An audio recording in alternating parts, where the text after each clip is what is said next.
গেছিলাম কিন্তু ভিতরে ঢুকতে পারি না। মিরপুর 10-এর থেকে। আপনারা যেটা করতেছেন আমরাও ওইটাই করতেছি। শিশুদের শরীর পড়ে আছে দিয়াবাড়ি এলাকায়, আর সেই মর্মান্তিক দৃশ্য দেখতে ভিড় করেছে উৎসুক জনতা। ভাবতে অবাক লাগে, এরা কি সত্যিই মানুষ?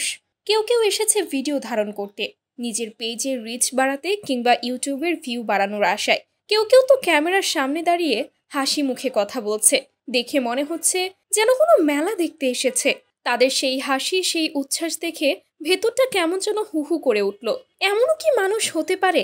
গতকাল দুপুরের পর থেকে সামাজিক যোগাযোগ মাধ্যমে ঢুকলেই বুকের ভেতরটা কেমন করে যেন কেঁপে উঠছে। কেউ কেউ তো এই দৃশ্য দেখে প্যানিক অ্যাটাক করে বসেছে, হাসপাতালে ভর্তি তারা। কেউ বা মানসিক শান্তির জন্য ফোন ব্যবহার থেকেই বিরত থাকছে।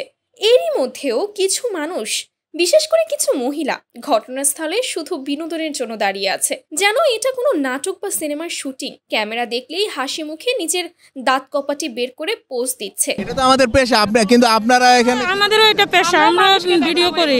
যেন জীবন আর মৃত্যু তাদের কাছে কোনো বিষয়ই না। সত্যি বলতে কি, এই দৃশ্য ভাষায় প্রকাশ করার মতো না। মানুষের মানবিকতা এতটাই নিঃশেষ হয়ে গেল।